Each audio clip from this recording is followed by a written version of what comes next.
Hello. Hi there. I have to say, you seem to have a really cool setup. Yeah, I've been working remotely on a lot of projects for a long time, so Yeah, but I mean, people work remotely, but they don't have that cool setup still, I think. it's it's useful to have a bit of a background sometimes. Yeah. Stops people from getting bored. Yeah. I think it sells maybe the pitch better than slides. Yeah.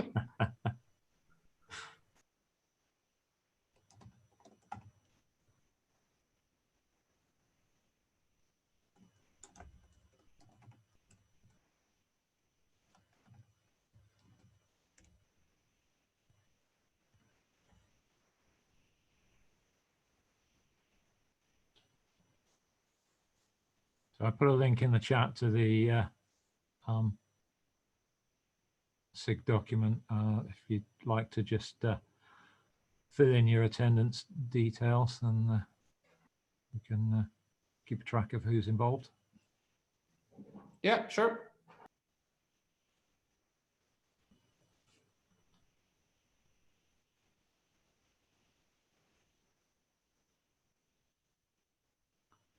So just give it another moment or so to see if anyone else is going to join us.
Okay, well, we may as well get started.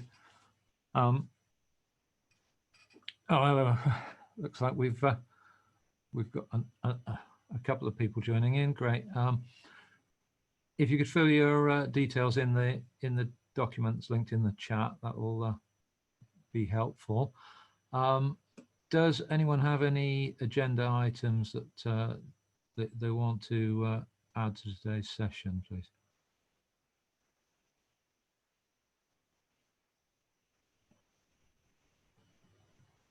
Okay, I'll take that as a no.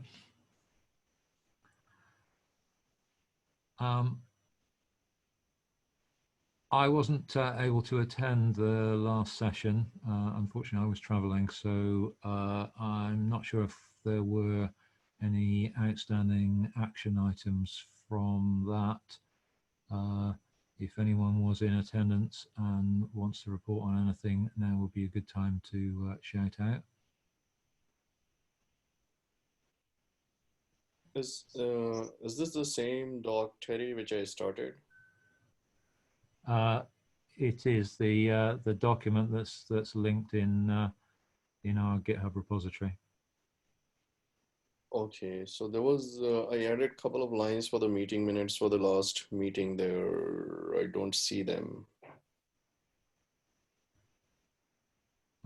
So that's what was in the document originally. Yeah, right. So that's essentially right. I mean, as you are aware, right, we have a very pointed task, which is we are doing in this part of the SIG, which is around getting Qflow pipelines to work with Tecton, right? And that's the design doc, and there is a corresponding GitHub repository. So Christian is, from our team, is doing majority of the work there right now currently. where we are essentially refactoring and rewriting the Qflow pipeline compiler to be able to compile to Tecton YAML, so that then we can take the workflows being created with the Qflow pipeline DSL and then be able to run on Tecton. So that's a more pointed task which we are running under there. If anybody is interested in contributing to that work, obviously, the design dog and the GitHub repositories are the best place to actually, start the interaction. Okay, good. So, few updates in terms of the roadmap. We've had a few PRs and a bunch of comments over the past month, and things are starting to slowly develop. But I would welcome more inputs into this, please.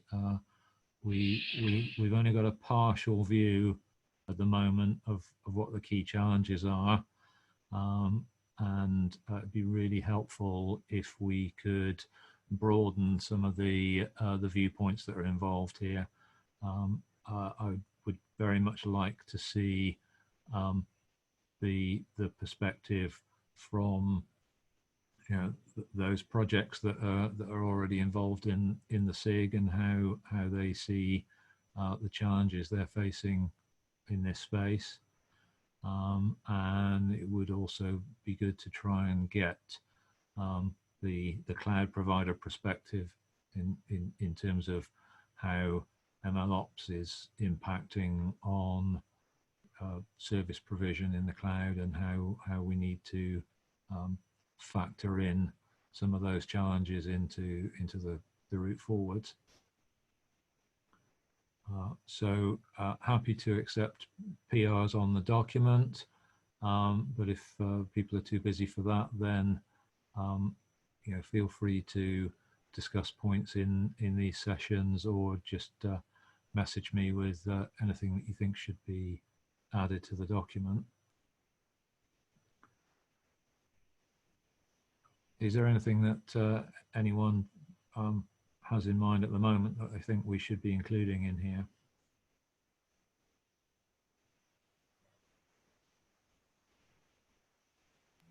No, I mean, I'm completely new to this, so I need to just read up, but sounds good. I try to listen in and learn and try to contribute.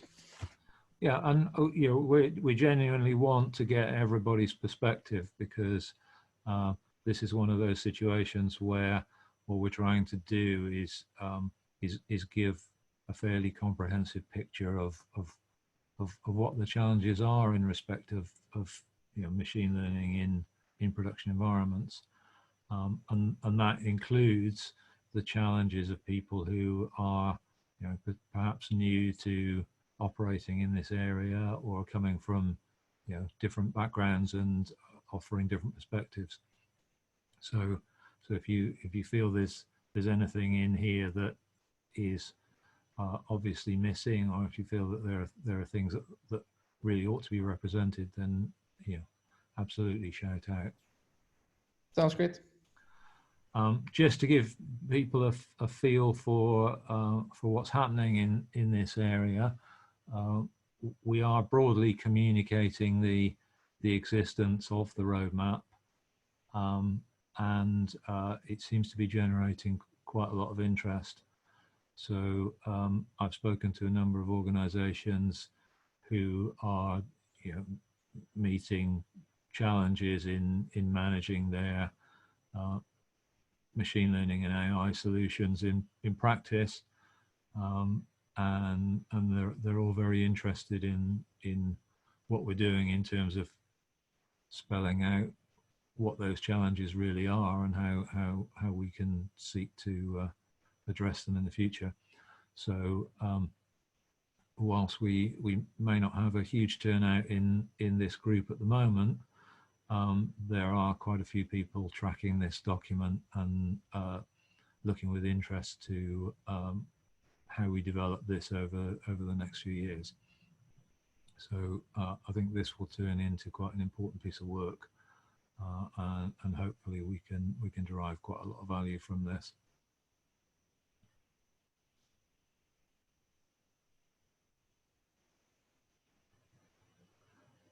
So let me just spell out a little bit about the roadmap in general, because I'm not sure how familiar people are with working with these types of construction. So this is a little bit different to, say, scoping out a project or a product, in that typically with a project, what you're trying to do is narrow the scope down and work out what you can eliminate so that you can optimize. With the roadmap, we're actually trying to do the opposite. So what we're trying to do is create a picture that's giving a broad understanding of the problem domain, which is flagging up all the things that we may encounter in this space, and looking at, putting in as early as possible information about potential challenges that we expect to hit in the future. So this is very much about information gathering and dissemination, to flag those things often that we can't do right now, or are trying not to get involved with doing because we know they're going to be hard, but to make sure that they are actually, if not understood, at least documented and flagged so that we can drill into them later. And it's really important that we do that, because if we're not looking at the bigger picture, if we're not looking at the context, then we run the risk of heading in the wrong direction with the solutions that we're prematurely optimizing. And to an extent, I think this field is already suffering quite heavily from that challenge, because we have a lot of reliance on things like Jupyter notebooks as assets within the machine learning space, and those don't necessarily sit well with the needs to manage product in the wider sense, as part of an overall solution that includes machine learning elements. So there's no such thing as out of scope of the roadmap. There's only stuff that we think we can address now, and then stuff that we can hope to address later. So the process that we're going through at the moment is to try and build up a picture of what challenges do we recognize exist at this stage, so that we can get a feel for the problems that need to be addressed. And once we feel that we've got a fairly comprehensive set of these, we can start to move our activities forwards to these sections, which are intended to actually look at what technology are we going to need to be able to address the challenges that we spelled out. So hopefully over the next few sessions, we should be able to focus a bit more collaboratively on working on this section of the document and filling out all of these TBDs in this table, and perhaps expanding on the narrative as well, with the intent that what we're going to do with the document is paint a picture of, what things are well understood and already in the continuous improvement phase. So things like education and turning machine learning assets into first-class citizens within DevOps processes. Those are things that we can already do with some of the available platforms today. But again, those will continuously improve over time.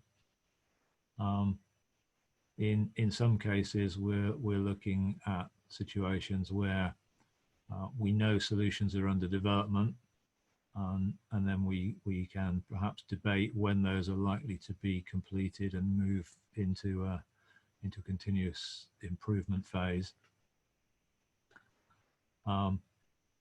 Some things will be big enough that they will need to go through a qualification period where we're still evaluating whether that was the correct approach or not.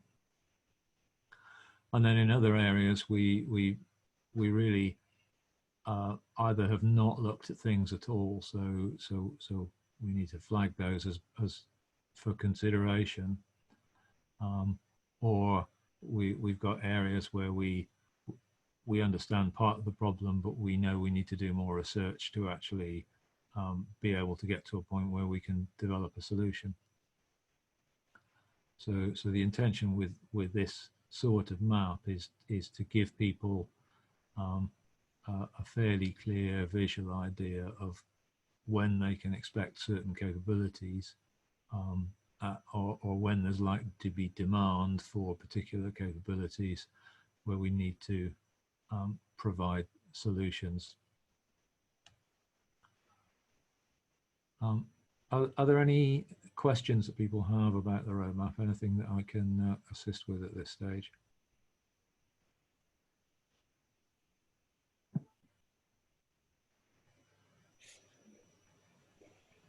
How much of this study takes into account, I mean, so in general, like, just the definition of MLOps, right? I mean, it's so wide. Plus, there are a lot of existing products, right, which companies are claiming, right? If you look at AWS SageMaker, Google Cloud AI Platform, they just launched, Cloud AI pipelines. Similarly, for Azure ML pipelines, right? So a lot of projects are, there, which are to some extent addressing this field, right? So does this take into account what these projects or companies have already done, already delivered, before going into that, this is something which we need to address? So that's typically what you would be doing in this technology requirements section. So we would be looking at specific challenges and then expanding the narrative in this area to show what particular technical approaches could solve that challenge, and also flagging existing solutions if they're there, or making note of particular projects that might want to consider expanding their capabilities in a given direction.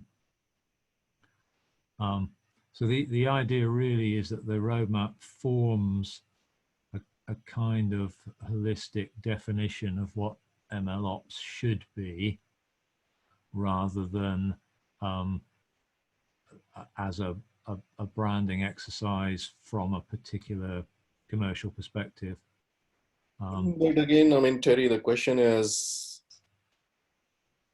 we don't have the people here from those teams, right? I mean, so the perception we have here is we think what it should be, but people who are actually delivering it, deploying it in customer data centers, they're not here telling us, yes, we agree that they should be. And some of them might say, hey, I already have done 70% of these things.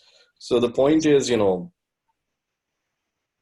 I agree that, there should be a definition, but that definition should, to the point, know what has happened. I think, the key is, like, none of us are knowledgeable here enough to know what has SageMaker achieved, what has Azure ML achieved, what has Watson achieved, what has Qflow achieved, to the extent to point out that, so I think, yes, this requires a much wider participation to say that, these, like a big part of these things have already been done, guys. And then, we probably should then curtail, this is what needs to be done, right? And also what needs to be done within the context of, right, there are requirements you are hearing from your customers where you are deploying, right? And there will be requirements which all these different people who are, offering these services, they are hearing from their customers, they are addressing. So hopefully, at some point this becomes that common place where everybody is bringing, but I think that's what my concern is, that should be a little bit, we need to get other. Absolutely, and the benefit of these types of collaborative roadmap is obviously greater the more collaboration you get in the process. So it's important that everybody continue to evangelize and reach out to people on other teams and try and encourage them to get involved. I think it's fairly clear at the moment that we are very much in the infancy of MLOps as a genuine discipline, and typically when you're in the infancy phase of any new movement, what happens is it reaches a stage where it becomes a recognizable brand, if you like. It's a thing that people are interested in getting involved in, but it's not clearly defined as to what that actually means.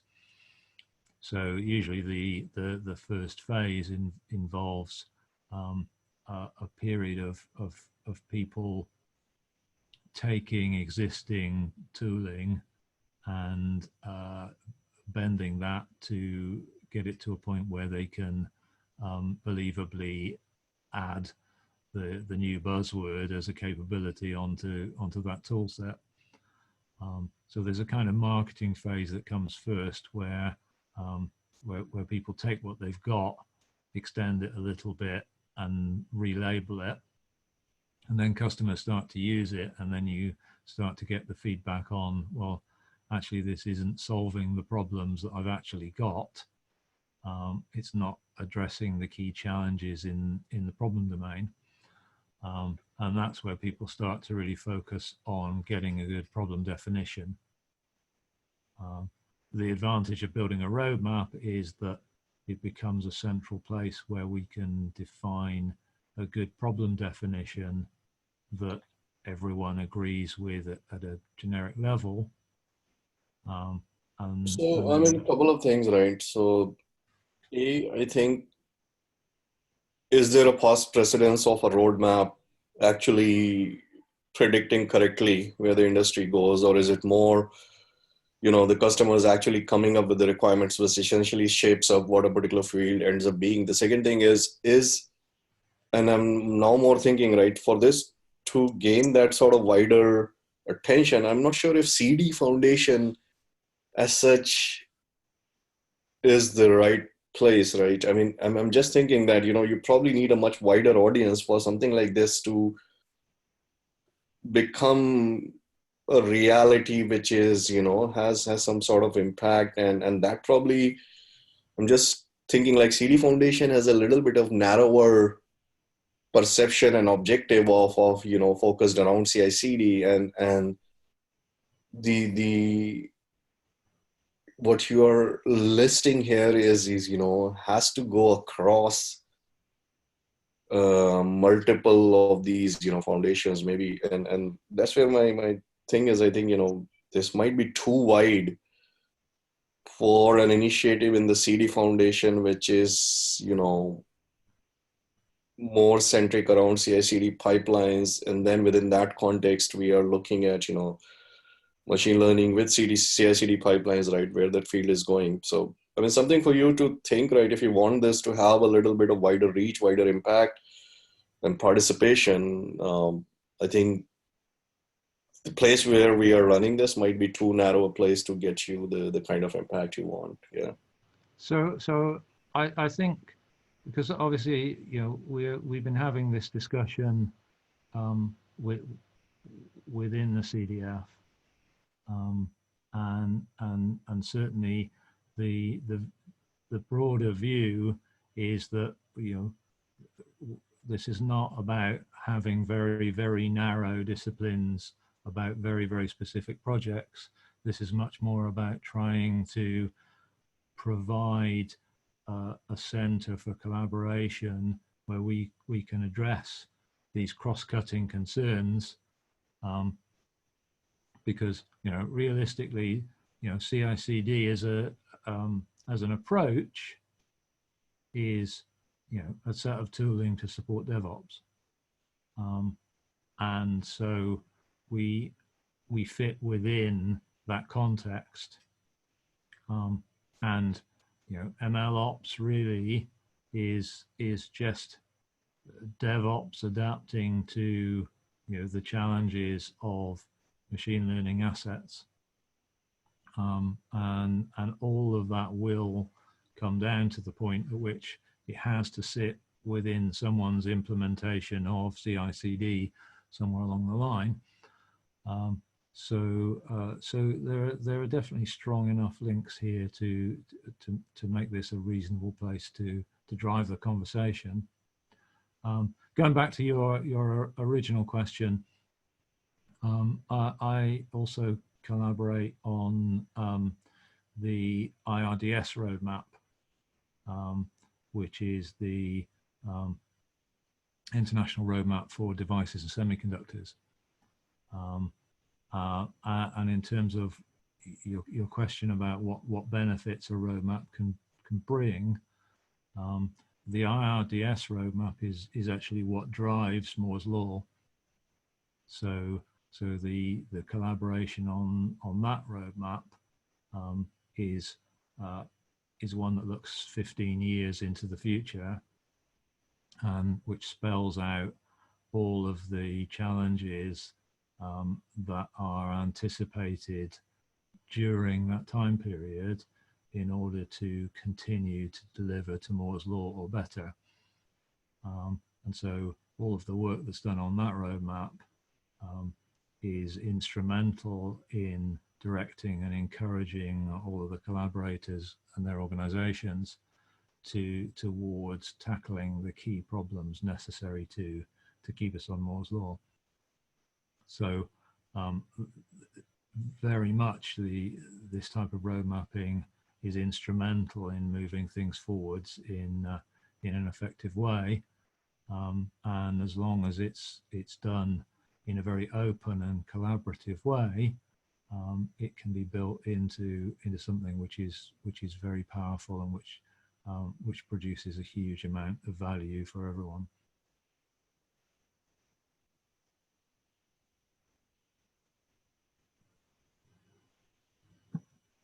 Thanks, Terry.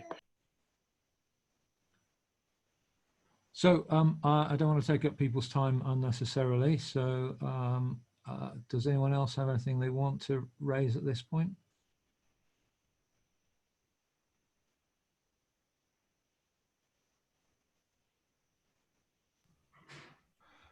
I can just say that since the last meeting, I looked a bit at the KFP and Tecton, and I would be very happy to contribute as well. I just wrote a small issue about where to start. So if there's anything that you think is a good place to pick up and start to help out. Yeah, I think so. By the way, what's your name? Niklas. Hey, Nicholas, thanks for, so this is, let me share my screen, right? I mean, the place where you can actually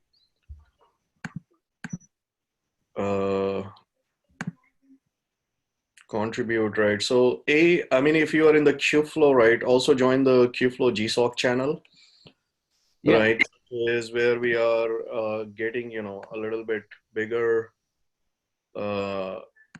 initiative going around this, but the design doc I don't know whether you have it, but if you are already in Kubeflow GitHub repository, the best place is the KFP Tekton project, right? Yeah, I think it's linked in the repository. Yeah, I found it. Yeah. Right now, when you actually want to start working on it, right? So the design doc specification is hyperlinked from here. Obviously, you can go and contribute to this, right? This is something which we had started at this particular point of time, and there is a comparative, capability study between Tekton and Argo, which goes into a lot of details, right? The base of which the differences. Hyperlink from there, and then there is, a list of work items which Christian here is listing, and we will be expanding it more moving forward, and how we are approaching this. So at this point, there is an initial version of the Kubeflow pipeline compiler where we can generate a basic sequential. And what is going to be done very soon is, and Christian can speak to it, is a parallel step pipeline, right? So then the goals would be to actually go through and iron out around other things, but there are specific things like, for example, there is a volume ops resource in the KFP DSL, right? How do we actually map it to a Tekton, right? The successful parameter passing, right? All these different issues will be addressed one by one. And at some point, we want to be in a position where we start taking the realistic pipelines which exist in Kubeflow pipeline repo and start running them with Tekton, right? So that's the exercise where I'm hoping, with the Google Summer of Code project, I can get folks who can actually, with the basic version of the compiler, they can start taking some of those popular Kubeflow pipeline samples and start running it with Tekton, and then we start seeing, where we are falling short, right? So if you have any other question in general, right, Christian, who is on the call, Christian, do you want to just introduce yourself, right, so that, Nicholas is aware of you and, you can interact. Yeah, thanks, Animesh. Hi, Nicholas. My name is Christian. I work with Animesh, also for IBM, and yeah, I'm happy to share more of my thoughts with you and collaborate. It's fantastic. By the way, the doc that we just saw on Animesh's screen, I have to update it. Many of those little items they have been completed in the past few weeks. I'll update it right away and then. Cool. Yeah, because then I think I will just start to play around with it a bit and see how it works, and then hopefully I can start to help out with it. Yeah, fantastic. That was my aim for the past few weeks to get the project to a state where people could actually collaborate. Yeah. And then, but be aware, it's very it's a very basic use case that's currently working. Yeah. We're adding things, and I have to create more issues on the repo. Yeah. And then we can tackle those together. The only thing is, Nicholas, we are going to get a little bit more aggressive around this. There are certain deadlines which we are getting, and there is a huge interest which is coming from the machine learning teams from Red Hat and even within IBM, because we have standardized on Tekton as the core CI/CD technology, right? And obviously, for all the right reasons, we don't want to bring something which runs on other CI/CD technologies, because there is an infrastructure cost, there is support cost, there is a lot of those things, right? So, and in general, I think if you have worked with Jeremy is do you know Jeremy, by the way, Nicholas? I mean, I know him from Kubeflow community, but I don't know him as.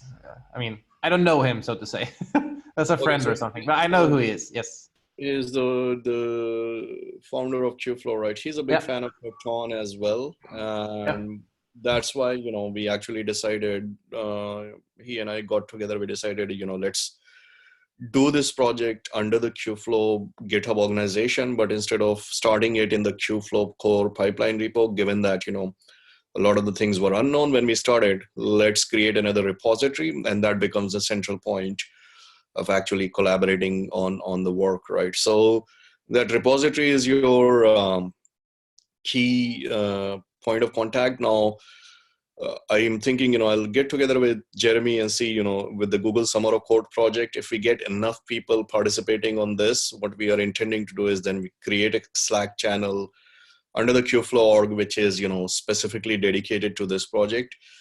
and that probably will be become our own little Slack space into the Qflow Slack organization to interact. Yeah, but cool. That sounds perfect. Okay, great. Thanks a lot. Yeah.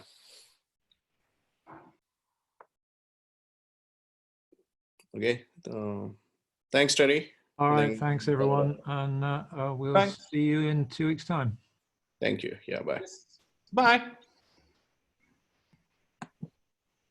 Goodbye.